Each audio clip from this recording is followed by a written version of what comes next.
Hello. Good evening, 7 o'clock. It is Facebook Live with me, Jonathan Staiano, and I am very excited to be here and very glad to be here. And I've got a few questions lined up. And if anyone has got any questions live, you can ask me and I'll do my best to answer them. So please do feel free to comment and share, because that will be a good thing to do, and that'll be very interested to hear your comments and share with you. Yeah, well, hear your comments and watch your shares. Right, okay, so we got any questions? You're saying? I hear you say, yeah, we have actually. Thank you very much. We have got some questions. Thank you. Oh, Roxana's here. Hello, nice to see you. So I'm just going to crack on, and feel free to. It's better when I do that, isn't it? Feel free to butt in if you have any questions. Can I use sunbeds after surgery, and how can I protect my scars? Bit of a theme here. Seems that we try to make lots of questions out of one question, but that's okay with me because it looks like we've got more questions. So, can I use sunbeds after surgery, and how can I protect my scars? Okay, so the thing about whenever someone comes to the clinic and talks about sunbeds, sunbeds aren't good for you. So it's a bit like when people are smoking. Excuse me. There's specific things about smoking, and it's not good in general. But we have specific advice in terms of surgery with stopping smoking, and it's the same with sunbeds. The general advice is sunbeds are not good for you. That's the general advice. But then specifically, and everyone says, yeah, I know, but whatever, I'm okay. I want to do them. So then you want specific advice about surgery. So the overriding thing is sunbeds are bad for you. They are basically the same as sun bathing, which is burning the skin, which is basically what tanning does. It's tanning, it's burning the skin, but so that isn't good for your skin, and it isn't good for the elasticity of the skin, and it means you're more likely to have wrinkles, and you're more likely to sag. Your skin's more likely to sag in the future. So sunbeds are not good, exhibit A, but they are particularly bad in terms of surgery, which is what this question is talking about. Because if you get sunbeds are the same as suntan. If you get suntan on a scar while it is red and active, you will end up with a pigmented scar. You'll end up with a brown scar. So what happens if you have a scar, when you have surgery, you have a scar, and the scar's always a little bit red to start off with. And I normally say it takes 3 to 6 months. It starts to fade about 3 months, 2 or 3 months, it starts to fade. It can take 6, 12, 18 months to fade. It can take a long time for it to fade. So I normally say the first 3 to 6 months is red, but it can be longer. While the scar is red, that means the scar is active. And while the scar is active, if you get a tan, you'll get a tan on your body, and that'll be fine. But then when you come home and you lose the tan, the scar will stay tanned. You'll end up with a pigmented scar. So you mustn't get a tan on a red scar. So can I use sunbeds after surgery? Well, if you must, you can. But if you've got a scar, which you presumably have because you've had surgery, you mustn't get a tan on the scar. So here we go. How can I protect my scars? So sunbed, you're probably best to protect it by wearing clothes, or sometimes people wear a plaster over it, over the scar. It does mean you get a funny shape tan. If you're going abroad, or if you live in somewhere that's hot, or if you're in it's summertime in the UK, say, and you've got a scar on your face, things like a wide brim hat, high protection sun block. What you're trying to think of is you're trying not to get a tan on that bit of skin. So just try and think of ways that you can avoid getting a tan on that bit of skin, and that should protect your scar. So that leads me to the next question. Khan is here. Nice to see you, Khan, and thank you for your questions. So that needs to be my next one, which is a similar sort of thing. Is swimwear enough protection whilst on holiday? I think this is sort of linked to that first one. So yes, swimwear. So obviously when you're wearing swimwear, when you're wearing clothes, you don't get a tan on that bit of skin. So you have white, that's your white bits. So if you have a breast scar from a breast augmentation, that's usually hidden in a swim, in a bikini. Tummy tuck, you probably have to get the right bikini to hide a tummy tuck scar. Obviously, a swimsuit would hide it, but yeah, if you've got a swimsuit on, your skin underneath your swimsuit isn't going to get tanned, so that is fine. You don't have to think you don't have to protect it more than that. That is fine. It's really you just trying to avoid getting a tan on the scar. And so swimwear is fine, but if it's on your face or an exposed area, high protection sunblock, wide brim hats, repeatedly putting the sunblock on. So that means high protection means SPF 50 plus, and then reapplying it if you're going in the water and things like that. Those are sort of advice in terms of sun protection. Laura's got a question here. Laura says, hello, can I ask how dangerous are Nagor implants implants are? I watched your previous video saying about breast implant illness. Yeah. Dangerous, Laura, sounds a bit extreme. There's just been a paper. This breast implant illness is a difficult one for us as doctors to advise patients on. There's just been a paper that I just been released by PRS, but Plastic and Reconstructive Surgery, which is a big American journal, where they've looked at breast implant illness, and basically there's no evidence for a link between breast implants and people getting ill, which is breast implant illness. And breast implant illness is not linked with any particular make of implant. It's just people think it's a silicone. There are saline implants, but even those have got silicone shells, but it's not any particular make that's linked with breast implant illness. So breast implant illness it's hard to know how to advise people about that, because to be honest, it's not common. When you go on the internet and when you go on Panorama and things, you think it is common because they'll find lots of people who say they've got it, but in the scheme of people who've got breast implants in, it's very uncommon. But nevertheless, that's not to say there aren't people out there who say that they have been ill with implants, but there's nothing particularly singly out Nagor implants. I think what you're talking about with in terms of your Nagor implants, Laura, is probably ALCL, which is a slightly different thing. So I think that Panorama was talking about two things. It was talking about breast implant illness, but it was also talking about ALCL. Now, ALCL is a lymphoma. It's a type of cancer associated with the capsule of the implants. And that is associated with textured silicone implants, or textured implants. Textured is silicone and also polyurethane. So Nagor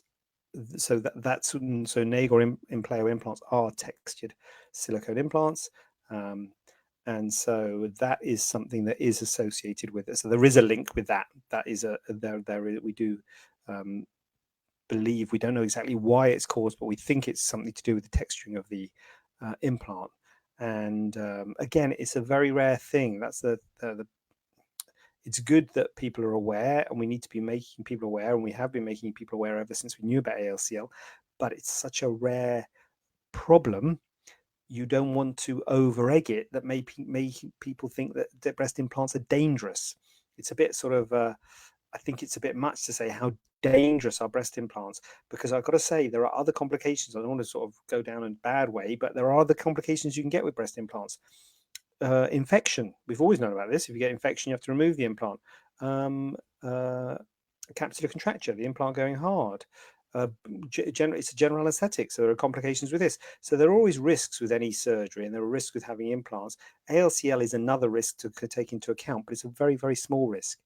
And I wrote a blog post about it where they looked at your risk of dying from having textured implants is about half your risk of dying if you went to New York for 2 days. So you'd think nothing of going to New York for 2 days, but great. But you accept there is a risk of dying if you go to New York for 2 days, or if you go skiing for a week, or if you drive, I can't remember what it was, 600 miles in a car. I think all of those things have got twice the risk of dying than having textured breast implants for life. So there's risks with everything we do, and there are certainly risks with having implants. I wouldn't go so far as to say Nagor implants are dangerous, but they are textured. So sometimes people say, I want smooth implants, which is fine. You can have smooth implants, which have got a lower risk of ALCL. They used to say there was no cases with smooth implants.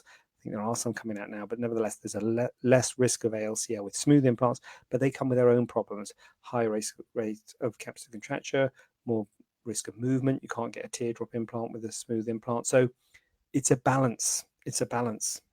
So I wouldn't say that they're dangerous. And the main thing I think for you, Laura, is that, or for anyone else there thinking of having breast implants, you've got to be aware of all the risks. You've got to be realistic about the risks and have them in context. It'd be wrong to think these things are dangerous, because that might mean you wouldn't have surgery, which could have improved your quality of life.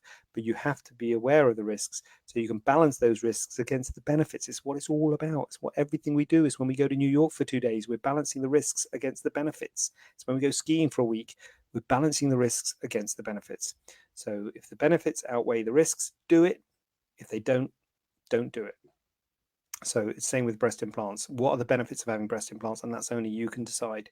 So if you, once you know all the risks and put them into context, then you can think, right, what are the benefits to me? You know what, I'm not that bothered about having implants, and these things sound bad. Well, then don't have them. Or I think I'll benefit greatly from them, having them, and the risks don't sound as bad as I thought. So then you might want to have it. It's like anything. It's when you go to New York for 2 days, or you go drive a car, or you go skiing, you have to benefit the risks versus the benefits. So good. Look, we've got some questions now. Roseanne Stevenson, what's the best scar reducing cream? 3 weeks post tummy tuck op. Roseanne, 3 weeks post. Number one, stick with your surgeon, talk to your surgeon, go with your surgeon in terms of scar management. In my view, 3 weeks is quite early, Roseanne, and I imagine that scar is going to be a little bit red, a little bit fragile, and I wouldn't start doing anything personally at this stage. I don't really do anything for the first 6 weeks personally, and other people might do it at different times, but around 6 weeks is when I get people involved in the scar reduction, and the scar is often worse at 6 weeks. So you often see it at 1 week and think, oh, it's a good scar, and it's 6 weeks, so it gets progressively worse because it gets progressively thicker. It gets sort of as it knits together and it gets stronger, it gets a bit thicker, feels a bit firmer, gets a bit more red, gets a bit more angry. So personally, around 6 weeks, I start doing stuff to scars. And first thing to say is the best thing for scars is time. Whatever you do in time, scars get better. So that's exhibit A. Exhibit B, the other things that I like are massage and moisturize. So it's a moisturizer. So if you use a moisturizer, then you can use any moisturizer if you use anything on your hands or on your body. But massage, give it a bit of pressure. Get a bit, again, this is why you have to wait till 6 weeks, because it might be a bit fragile at 3. But 6 weeks, give it a bit of pressure, blanch the scar, make it go white, give it a bit of pressure, soften up, especially around your belly button. If you've got a full tummy tuck, you've got to think about your belly button. Get your finger in there, give it a bit of because you don't want it to constrict down. You don't want it to, yeah, that's one of the risks of the belly button scar. It can constrict down. So massage and moisturizer. It doesn't matter what you use. Sometimes people say bio oil, vitamin E, aloe vera, Nivea, aqueous cream, whatever, it doesn't really matter. There are some creams and gels which are good for scars, and we sell them on our website. These are things like silicone. Now, silicone is really good for scars that are a problem, lumpy scars, red lumpy scars, problem scars. Most normal scars don't absolutely need silicone. There's no harm in having silicone on a normal scar, but it is quite expensive silicone. And the real evidence for silicone is around sort of ugly, lumpy, hypertrophic keloid scars, these sorts of things. Then silicone really comes into its own. So by all means, you can think about having silicone, but in my view, time and massage and moisturize is the main things. And if you have a cream that you like or a moisturizer that you like, then I would go with that one. Janet Marie, hi Janet Marie. Oh, Janet Marie, double comment, nice. What is the difference between mini tummy tuck and full, or is that obvious? I'm guessing mini to be if there's not too much skin. Is there much cost difference? No, that's not that obvious actually, Janet Marie. They are two very or quite specific things, and the main difference between a mini and a full tummy tuck, certainly from the outside, is the pattern of scarring. So a full tummy tuck has got a scar that goes from hip to hip, whereas a mini tummy tuck has got a smaller scar. A smaller scar, I don't know if you've got a cesarean section or if you know what a cesarean section scar is, but it's similar to a cesarean section scar. A mini tummy tuck is a bit longer than a cesarean section scar, actually. So it's a little bit longer than a cesarean section scar, but it's nowhere near as long as a full. Full goes all the way from hip to hip. The other thing is a full tummy tuck, you get a scar around the belly button. So that's quite a big difference between the two. You don't get a scar around the belly button with a mini tummy tuck. On paper, a mini tummy tuck looks really good because you think, hold on a minute, smaller scar, no scar around the belly button, so no scar on the front, cheaper, quicker recovery and all those sorts of things. But it's like any of these mini operations, like mini facelift and are there any other mini operations? Maybe that's it. Maybe those are the only two. But if there were other mini operations, it'd be like those. I don't think there is any mini. Anyway, well, there's less scars with mastopexy, but they're not mini mastopexy. Anyway, well, bottom line is the less scar, the less skin that can be removed, so the less of a result. So basically, how do the DJs do it then? They don't hold it there, do they? Something around my neck so I can have it there. Basically, a mini tummy tuck. Why was I putting it down? A mini tummy tuck is really good for the bit of fullness that's just above your pubic bone. If you have got a cesarean scar, just above your cesarean scar, between your cesarean scar or your pubic bone, which is sort of top of your pubic hair, and your belly button, that's where a mini tummy tuck really, if you've got a bulge there, a little bulge just above above your scar or above your pubic hair, and then your belly button, it can get rid of that bulge, and that's what a mini tummy tuck does. It gets rid of that sort of some of the skin in that area, and it tightens that skin. Now it does pull the belly button down a little bit, so your belly button afterwards looks a bit pulled down, looks a bit like that. But in time, it does sort of settle. But that's what it does. It just takes that bit of skin out, a wedge of that skin out, and tightens that bit of skin. A full tummy tuck takes all of the skin from the pubic area, from the cesarean scar, let's say, for ease, to the belly button. So it takes all of that skin out, the whole lot. And then the whole lot gets pulled down, the belly button gets cut out, and then belly button pops out in another bit higher up. It takes a lot more skin out of full tummy tuck, and it contours the whole abdomen all the way across the abdomen. So if you've got a bit of fullness on the sides, then a full tummy tuck will contour that. And really importantly, the other big deal about a full tummy tuck is it pulls the skin above the belly button down. So all the skin goes from the belly button up to your rib cage, gets pulled down. So it helps to contour that bit of skin above your belly button. A mini tummy tuck doesn't do anything to that skin above the belly button because the belly button's in the way. It's sort of anchoring it, so you can't get a pull north of the belly button, if that makes sense. So a full tummy tuck will contour the whole of the abdomen, including the abdomen above the belly button. The other important difference is the rectus abdominis muscles. Your six-pack muscles are often a little bit apart. It's called divarification of your recti when you've had children or when you've had significant weight loss. So the thing that has caused you to need a tummy tuck also often stretches the abdominal wall. And at the time of a tummy tuck, we can bring those rectus abdominis muscles together, but we can't get above the belly button when we do a mini tummy tuck.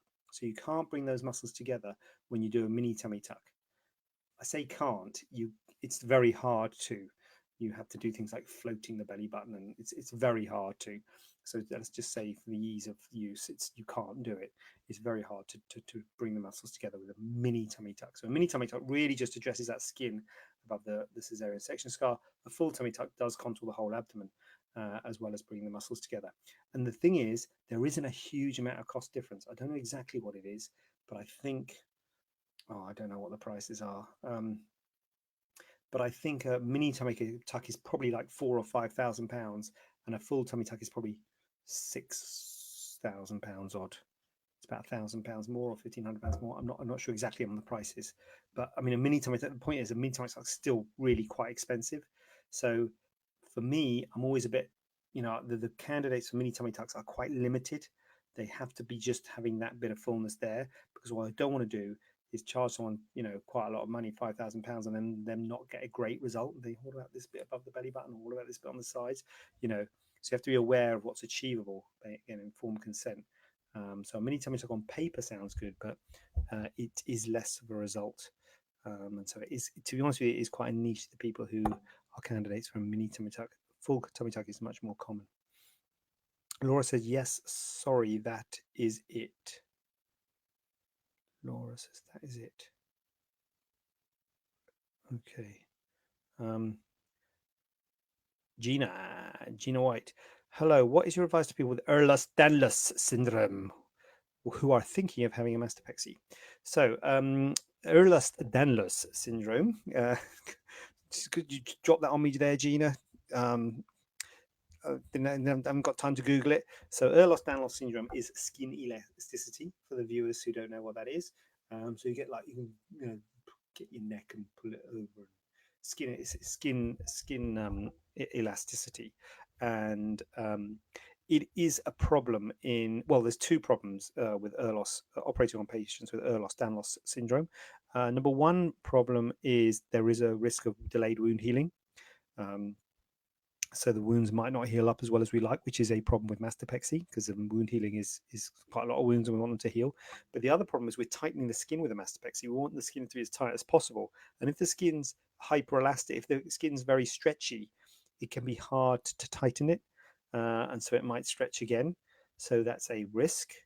I've got to say, Gina, I'm not an expert in operating and doing mastopexys on people with Ehlers-Danlos syndrome, but I think it's something that I would probably, I would suggest that you probably get your surgeon to talk to the person who's treating your Ehlers-Danlos, if there is anyone who's treating it, to get advice on that, because it would have to be in the mix of the pros and cons. Like I was saying about the implants, pros and cons.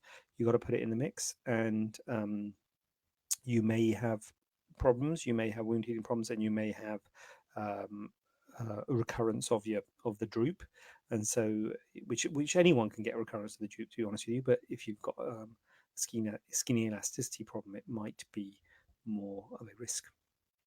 So yes, I would be aware of that.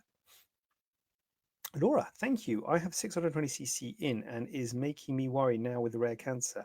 You know what, Laura? It is a worry, and I think we have got to be careful, and I think the media have got to be careful not to worry people unnecessarily and not to make them go through surgery unnecessarily, because surgery has risks. Everything has risks. And I would say to you, talk to your doctor, be aware of the proper risks that you're facing by leaving them in versus the risk of taking them out, because there are risks with taking them out because you need another anesthetic. The evidence or the advice from the plastic surgery associations is not to remove them.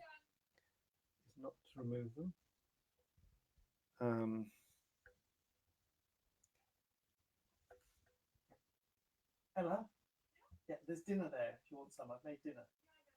Yeah. Okay,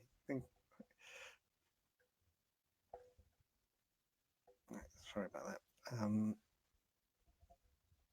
It's my daughter. Sorry. All right, it's probably live TV.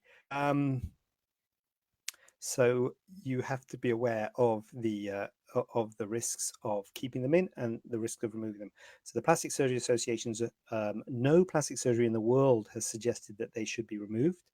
Oof. Do you see that? The breast implants should be removed. So you shouldn't. So with the doctors won't advise you to remove them. ALCL, and it is a worry because it's got the word cancer there. It is curable. It's got about a 94-96% cure rate by removing the capsule, so it is curable, and it usually presents about 8 years after having the implants in by a lump or a swelling in the breast, and it's usually brought up or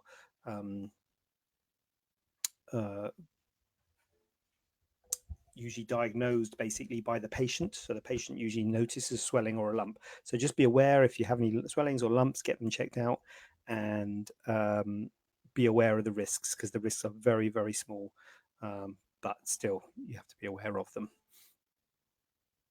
Emma, my scare tissue, you got scare tissue, is so hard. I'm massaging it all the time with oils. Is there anything else I can do to soften it?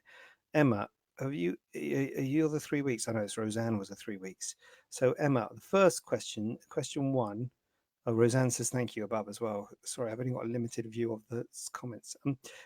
Emma, my scare tissue is so hard, I'm massaging it all the time with oils. Is there anything else I can do to soften it? So the first question, Emma, is how old is your scar? So if it's in the first year, I would say don't worry, go with time. We've got a really good thing. can I do a plug on here? God, that would be good. We got a really good thing on our website, which is like a oh God, it's a it's like it's got ball bearings. It's like a thing that you can. It's silicone, but it's also got ball bearings that will massage the scar as well as giving the silicone. So that's a good thing. But you could also do that with your hand, I guess. But just looking for a photo of it. We got ever put a photo on Facebook of it? It doesn't look like it. Anyway, so massage is good. It's called I think it's called dual action scar gel. To talk to Sarah. Sarah's not got any photos of the dual action scar gel on the old Facebook. Is there one? So, but massaging is good. If they're really, if it's really red and really firm, there are things that you can do or one can do to soften the scar. Things like steroid injections, which is probably a bit extreme, but hard to say without seeing it. But there are potentially things that can be done for scars that are really problematic. Just looking for a photo. You know what? I could have got the photo up while I'm doing this. Oh well. I hope you can't hear my daughter in the background with the okay, I'm going to stop that. But anyway, yeah, so if the scarring is very bad, you can do things like silicone sorry, you can do things like steroid injections, but I do that only with your doctor because steroid can delay wound healing. So you wouldn't want to do it until the scar's properly mature, at least a year or so. But for me, it's mainly massage and time. If it's over a year, then maybe you want to think about other things. So Emma, are implants meant to fall into your armpits when you lay down like a normal breast would? I'm over muscle. Good question, Emma. Good question. And you get both. You get some people who are worried they're going to be like that and they're not going to move. And you're like, no, they do move. They still do move like normal breasts move. It's not like they're not stuck there. They don't move as much as normal breasts, but they do move. And you get other people who say, oh, I'm lying down and they're going into my armpits. And I don't like that. I don't want them to move. So you're like, it's somewhere in between the two. They don't move as well as normal breast. The other thing you've got to remember is when you have implants for cosmetic breast enlargement, you have implants and a breast. So you still got your normal breast. You still get normal tissue on top of the breast. So the normal tissue will move just like it would before. So yes, they will still move down into your armpit when you lie down flat, but they won't move as much because the implant doesn't move as much as your natural breast. So it's a little bit in between. People who want them to stay, people who don't want them to move are disappointed because they do move a bit. But people who want them to act naturally might find they don't act quite as naturally as a normal breast, but they do still move. They're not stuck on the front, so you don't lie flat and they sort of stay there. That would look a bit weird. So they do move with your natural breast. And yeah, over the muscle will probably move more, but they both move. Oh, sorry. They both do move. Yep, they do move. So, and again, it depends on how much breast tissue you got to normal breast tissue to breast tissue to implant. So, as a surgeon, we're always trying to maximize the amount of breast tissue you got versus the implant. So the ideal situation is a big breast, small implant, but that doesn't exist very often. But if you've got small breast, big implant, it's going to move less because it's going to be mostly implant there and not much breast. Whereas the more breast tissue you got, the more it's going to move.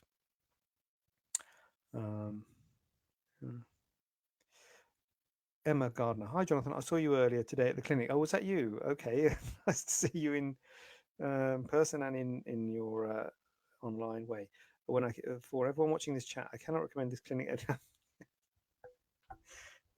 Emma, they're going to make me think I paid you to do that. Thank you, Emma. That's very kind. Blushing now. Yeah, nice to see you earlier, and I hope your mother's hand is getting better. Cat Carrill. Oh, it's a big one. To get over the top. Hi, I've just joined. I see the cancer topic has already been discussed, but I missed it. I had Nagor to replace my pips. Then I got capsular contracture, so had them done again. I'm worried these I have now are causing problems. You did my op to replace pips and then the CC op. Please, can you assist? I'm feeling so stressed with it all. Really wish I'd never had any to begin with. Oh, blimey. Kat, yes, come and see me. I'd be very happy to assist, and I'd be very happy to see you. And the main, so there's two things here. First of all, there's the worry of cancer, but also you're saying, do you say, I'm worried these I have now are causing problems? So they're causing problems. That's the first thing I say is what problems are they causing? So if they're causing problems, it might be that that's something we need to look at. Um, yes, it was a few years ago, wasn't it? It was a joint witch, wasn't it? Yeah. Um, the cancer thing we can talk about in the clinic, but it is a very rare thing, Kat. And as I said earlier, there's no evidence to suggest we should be removing implants. And in fact, if you remove implants, you're putting patients at risk because you're giving them another anesthetic. So there are risks associated with removing them. There is risks associated with leaving them. The risk of the cancer is very small, and it's curable. So your chance of dying from the cancer is very, very small, and there are things that you do in normal life which will give you a greater risk of dying. And there's a big list. There was a paper published a little while ago with a big list of things which gave you more of a risk of dying compared to having textured implants for life. And drinking half a glass of red wine a day or a week or something. I can't remember what it was now, but all things we normally do. The ones I remember are 2 days in New York and going skiing for a week and driving in a car for 600 miles. All of those things double your risk of dying compared to having silicone breast implants for life. And yet you probably wouldn't be stressed if you had a holiday to go to New York for 2 days next week. You probably wouldn't be worried about dying, and yet your risk of dying would be twice the risk that you have of dying from having silicone breast implants. So I wouldn't be too stressed about it, but the important thing I would say is come to the clinic. We'll go over it, we'll chat about it, and we'll do what needs to be done. But and particularly, I'd like to see what your problems you're getting, because that's something you might need to look at. But if you want to talk about the ALC, I think I'm very happy to talk about that and to try and put things in perspective for you so that you can make a balanced decision on to what you should do, what the right thing to do is. Because at the end of the day, it's your body and you have to do the right thing for yourself. And all I can do, or we can do as doctors, is give you advice about what we know and what's the risks are, so you can balance the risks versus the benefits. So, Kat, come and see us. I don't know. Should we give you a ring? We'll give you a ring and get you back to the clinic. Janet Marie, makes sense now you've explained it. Can't remember what that was now. What was that? Oh, mini and a full tummy tuck. Oh, yeah. Okay. Oh God, what's going on? Lost my place. Gina, thank you for the advice. Very welcome, Gina. Emma, lol scar. Emma, 6 months. 6 months is too soon. Is that the scar that's red? I've sent you a picture previously. Have you, Emma? What did I say? Yeah, the scar's hard. Oh, Emma, did you have the breakdown? Did you have the wound breakdown? Anyway, 6 months is soon, Emma. I wouldn't worry if it's really hard.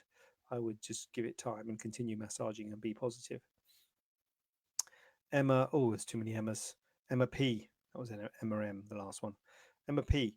I had a lot of breast tissue and had a 500cc. So if you had a lot of breast tissue, then they are more likely to move into your armpits, Emma P. Because that is your breast tissue, which is obviously still there. Gillian McFettridge in the house. When is the right time to stop dressing your wound? I'm 4 weeks, should still cover it, almost no scabs. Well, Gillian, you should talk to your surgeon. Always speak to your surgeon about that. For me, if you've got a dressing on, when you take the dressing off, if you look at the dressing and it's not got anything on it, I would stop using the dressing, because the dressings are sticky. You get the adhesive can cause irritation, can cause problems. I like to get air to it personally, but it's all I don't want to say about someone else's patient. But yeah, if it's I mean, even scabs you can leave, as in you don't have to put a dressing on if it's a scab, if it's a dry scab. The main thing for dressings for small wound problems is to protect your clothes, really. because if you don't put a dressing on it, especially if it's weeping, your clothes will stick to it. You get fibers on your bra or on your underwear or whatever, and it's not very nice. So dressing just keeps it clean.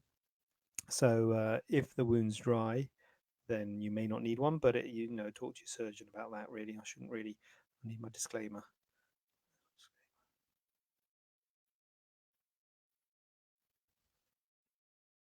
It's just my opinion, Gillian. Just my opinion.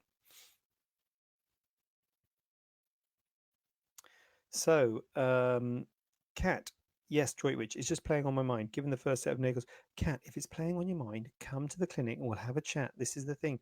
That's the whole point of coming to the clinic, because you worry about things and you look things in the media and they say, oh my God, these are terrible. And look at this person who's really come to harm from this and that. You get worried about it. But come to the clinic, we'll have a proper chat about it. It's been a while since I've seen you. The first set of niggles, my body didn't like CC. It's not, yeah, I mean, capsular contracture is something that can happen. I'm trying to remember what happened, Kat. So you had PIPs, you changed for Nagel. What did you have them changed again then? Did you get capsular contracture early? Capsular contracture happens quicker for every operation that you have. So the more operations you have, the more scar tissue you create. So to be honest with you, you've got to try and avoid, to try and minimize your minimize your operations, because when you have implants in, if you get a capsular contracture, if you change the implants for new implants, another capsular contracture comes quicker second time round. So you leave them as long as you can, as a rule. But if you're worried, let's rap about it. Come to the clinic and we'll have a chat. Gillian, great, thank you, great, Gillian, great to have you on board. I think it sounds like you're doing all right. If you haven't got any scabs, then it sounds like you're doing all right. So back to my questions here. I've got a question here. Should I trust my surgeon if they have a few bad reviews? If researching a surgeon and you see quite a few bad reviews, would you think it's okay to go ahead and book, as surely all surgeons will have quite a few unhappy clients?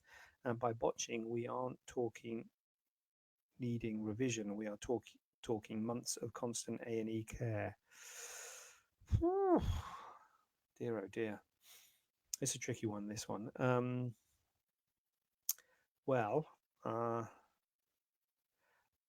to be honest with you, as a surgeon, it is something or I say we, I use the royal we, I worry about. I worry about a lot, because we are at the mercy, to be honest with you, in this day and age of the public, and there are certain places like Google and Real Self, and certain places will verify the review, so they'll make sure that the person has had surgery. Or, well, actually Google won't, Real Self will, but Google, you have to log in with a Google account. But the point is that anyone could really put a bad review about someone. You don't, like, fake news, all this stuff here in America about fake news. People can put stuff on, and as surgeons, I talk to other doctors about private practice and things, and one of the things we're all worried about is people putting in bad reviews. And obviously, there's two groups of people. One will be people who had a bad experience, but the other is a worry that people have put a bad review in. Maybe they haven't had a bad experience, or maybe they've had a bad experience in something that's nothing related to the doctor. Like, have you seen those ones on Amazon where they reviewing like a calculator or something, and they give it a 1-star review, and they say the delivery man left it in the porch, and it was broken, or the delivery man knocked on my next door neighbor's door, and I told them not to. I told them to leave it, in the you know in the flower pot outside, or something like that. And you think that's not right for that's not a 1-star review for the calculator. You're supposed to be reviewing the calculator just because the delivery man did something. So there's always a risk that something can happen, and then you'll get a bad review, and you think, well, I didn't know that happened, that it was something. So to be honest with you, I'm but quite, oh, look, my screens have gone on. I'm lucky that but you worry in terms of bad. I haven't got any bad reviews, but it is something I worry about personally. But what I would say, and what I say to other doctors, if they're getting a lot of bad reviews, then maybe they shouldn't be. Maybe it's right that they're getting a lot of bad reviews. Maybe they aren't looking after people properly. So I think a few. I think all you got to do look at it in context, and if I think everyone's a potential of getting a bad review, um, but I would look at it in context. Look at see if the doctor has responded to that review. I mean, you just basically one of the problems is the bigger you get, the more problems you're potentially going to get. Look at Apple's. Lots of people hate Apple. Look at Ed Sheeran. He took his Twitter account off after Glastonbury because people hated him. You know, the bigger you get, the more. If he was just a small singer, you know, normal singer, he wouldn't have got people hating him. He wouldn't get people writing on the internet how much they hate him. You know, and that is the risk. The bigger you get, the more you are going to potentially expose yourself to this. So what you've got to do, or what I would say to you know, we have got to do as doctors is make sure that we treat people as well as we possibly can, and hopefully get as many good reviews as we can. So if we did get a bad review, it can be taken in context of our good reviews. So I think it is a worry. I think anyone can get a bad review, and sometimes I see bad reviews on people who I know are good surgeons.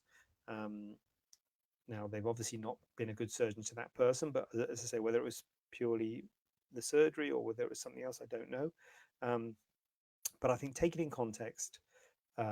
If you've met certainly if you've met the surgeon, if you feel that they're looking after you, and if they've you know, got other good reviews, I don't think one bad review is be all and end all. But this is saying they've got quite a few on. Sorry, we aren't by botching. We aren't talking needing revision. We're talking months of constant A&E care. Oh, that sounds a bit. So if someone's getting a lot of bad reviews, I think, and I say this to other doctors when I talk about them about developing their practice, maybe it's right that they should be giving, you know, that should be out there. Maybe they should reflect on their practice and try and think about looking after people better. And, you know, so take it in context, talk to the doctor, see what the review says, see what they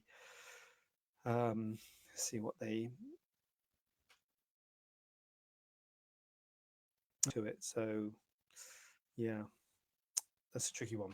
But yeah, I think you got to listen to the reviews. You know, I think I can't say you can't, you haven't, because I do. When I go on Argos, you know, I look at the reviews on the Argos and the Amazon, all that. I look at the reviews. We all do, don't we? You don't look at the product description. You look at the reviews. They're really important. So yeah. All right. What have I missed going on down here? Roseanne, should I be worried that my belly button has started weeping after tummy tuck, even though healed and no scabs? Um, I wouldn't say worried, Roseanne. I think one of the belly button is one of those areas which is got prone to wound breakdown and weeping and things like that. So I wouldn't be worried. And if it's clean, if it's not red and inflamed, and if it's just sort of clear fluid, I wouldn't be worried about it. I don't think it sounds particularly normal, although it can happen. Roseanne, do we know how far post-op you are? But I think it's definitely something I would be ringing the nurse or ringing the clinic or the doctor and saying, look, you know, my belly button started weeping. It's all looking fine, but it's, you know, and I'd probably, I'd probably say, oh, let's have a look at it and just have a check on it and check it's okay. You know, you're probably going to need some dressings anyway if it's weeping. But I wouldn't be worried. The belly button is one of those areas which can take a little bit longer to heal. There might be a little bit that's not quite healed that perhaps you can't see, you know, because it might be sort of trying to hide the scar inside the belly button. But that doesn't mean that sometimes it doesn't heal as quickly as we would like. Emma, do you do dermo procedures? My partner has a lot of moles. Some have started to change over the last few years, but he also has a lump near the spine that's been getting bigger, between a 5p and a 10p size, and just found another lump, but it's just under the skin. Woof, Emma. Yes, we do dermo procedures, Emma. We do moles, we do lumps under the skin. That's probably cysts, is it, or lipomas maybe? But yeah, definitely we do, Emma. Be very happy to see your partner. Bring him along, and we do free consultations for that sort of thing. And we've got a few surgeons who do that, a lot of that sort of work. So yeah, that would be very happy to see your partner, Emma. Drop us a line and we'll be very happy to see you. Roseanne says minimal weeping. Hold on a minute. Oh yeah, that's the belly button. Yeah, okay. But still, I think you need to have it checked out, Roseanne. Don't you think? Minimal. It depends. If you're only a couple of weeks post-op, it's probably all right. But if you're anything more than a month post-op, I would be like, you know, just let them know, because you don't want to get infected. That's the thing. They probably won't do anything but just your dressing. But cat, Jonathan's amazing. Best there is. Look at that. That's kind of you to say that, Kat. I haven't seen you in years. I remember you from Droitwich, but I haven't seen you in years. But that's very, very kind, and I'd love to see you again. And we will do you some kind of message or whatever. You probably changed your address or something, or your phone number since we saw you last. But we'll try and give you a ring, Kat, or you ring us 0121 454 3680, and you come to the clinic, and I will talk to you about implants if you want, or we can just talk on here actually if you want. Emma, brilliant, thank you. I will. Yeah, good. Um, come along. Be good to see you. So, um, question: after eye surgery, should I always wear sun lotion and or sunglasses? So, right. So first of all, the always thing. The thing about eye surgery, I think that one of the big problems with eye surgery is when you do eye surgery, it's usually stuff like upper, blepharoplasty, upper eyelid surgery. What happens is you get bruising, and because the skin is very thin in the lower eyelid, bruising tends to track, and you basically end up getting a black eye. That's what a black eye is. It's bruising around your eye. Um, so that's, I think, why people wear sunglasses, because you've got two black eyes and you look like you've been in a fight. So that you don't have to wear sunglasses, but I think you might feel a bit self-conscious, certainly for the first week or so after eye surgery. So that's why often people wear sunglasses. Sun lotion is to more, again, talking about the scar. Now the beauty of a blepharoplasty, certainly with an upper blepharoplasty, upper eyelid surgery, the scar is hidden in the crease of the eyelid. So obviously when your eyes are open, the scar sort of retracts back and you can't see it, and it's almost imperceptible. If the scar is quite red, then the same thing applies to earlier in terms of the scar keeping it out of the sun, because you don't want to get a tan on it. But you don't have to worry too much about the scar and the sun lotion. If it's a lower blepharoplasty, particularly if you've got a scar coming onto your cheek, sometimes they do a bit of a lift of your cheek, do a sort of mid-face lift when you do a lower blepharoplasty. And if you've got an exposed scar on your cheek, then you do need to wear sun lotion or wear sunglasses to cover that scar, because you don't want to get that scar becoming pigmented. But certainly with an upper blepharoplasty, the scar is really well hidden, whereas other surgery with a sort of scar on your face, you would worry more about sun lotion. Having said that, you should wear sun lotion anyway, but specifically with the scar, the blepharoplasty is not too not too bad in terms of that. Can you do dog wars on the day without going under? Dog wars. That doesn't sound good, does it? Dog wars, but you have corrected it to dog ears. Yeah. So yes, you can, Emma. Assuming your dog wars are quite small. Usually, dog wars or dog ears are quite small, like that sort of big. If they're sort of that big, then maybe you wouldn't want to do it under local. But if they're sort of that sort of size, which usually they are, if it's a breast or a tummy or something, then that's usually on the day, exactly as you say, local anesthetic, waterproof dressing, dissolved with sutures, not a big op. It does make the scar a bit longer, but yeah, they're usually a local anesthetic on the day job. But again, should be up to your surgeon. Don't do what I say. Inverted nipple correction, which you maintain the milk ducts. If possible, I wanted to know the longevity of inverted nipple correction, which you maintain the milk ducts. So inverted nipple correction, nipples become inverted because the milk ducts get shortened and contract down. And the best way to treat it, well, there's different ways of treating it, starting from non-invasive. So the suction cup, you can put a suction cup, a Niplet device to suck it up and try and stretch those ducts. But the risk with all of the ways of treating it is that it can scar down and invert again. So the risk is higher with the suction cup, that it'll just pull down again, than it is with surgery. And so surgery is a more effective way of treating it. But there's still a risk of the scars, the ducts scarring and pulling down. The best way to treat them and the least risk of it scarring down again is by cutting the ducts. But that means you won't be able to breastfeed in the future. Now, you might not be able to breastfeed anyway, particularly if you've got inverted nipples. You might not be able to breastfeed. But if you have inverted nipple correction by cutting the ducts, you won't be able to breastfeed in the future. But it's the most effective way of correcting it and the least likely for it to retract again. If you say, like, I don't fancy that, I want to breastfeed, then I would say try the Niplet device. In fact, you should try the Niplet device anyway, the suction cup, which you can get in Boots and other chemists are available.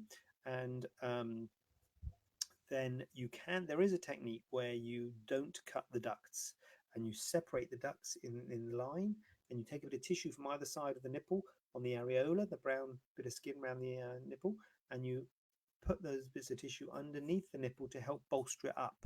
Now, the problem with that is that, first of all, it gives a visible scar on the areola. There's sort of a straight line across from the nipple, whereas when you do the inverted nipple correction by cutting the ducts, you can't see the scar at all because it's just a little tiny little nick at the base of the nipple.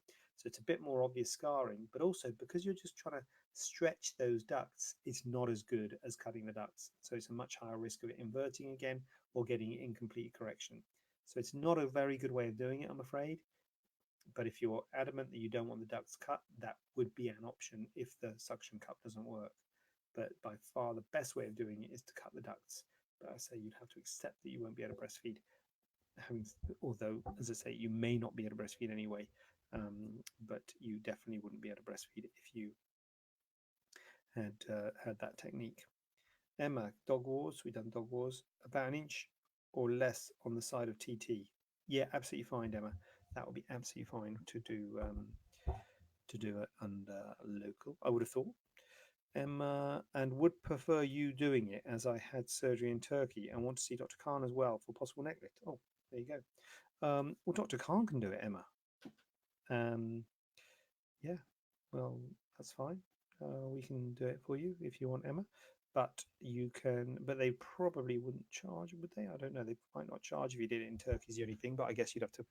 Yeah, that's the problem with abroad. I guess you have to pay for the Turkey flight again. But okay, well, we'd be very happy to see you. And as I say, doctor, if you're having something like a neck lift, you could have that at the same time as the dog ear correction. Would be an option. So that is that. Whoa, that was a good one, wasn't it? It went well, I thought.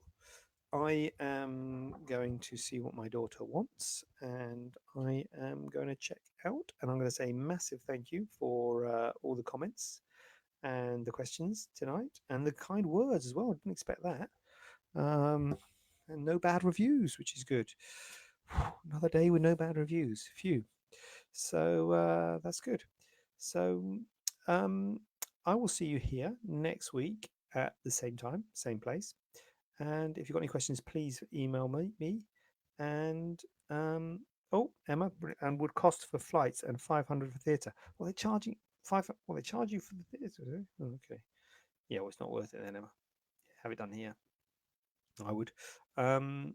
So yeah, and yeah, I'm going to check out and go and look after the children because I am in charge tonight because my wife's gone out. So I better go and see what on earth is going on behind me. See you next week, and thank you all. Relaxing rest of the night. Not so sure about that, Emma. If they go to bed nicely, I'm okay. I'm going to watch a film, Movies for Men. I'm going to get on that channel. Right, I will see you later. Bye.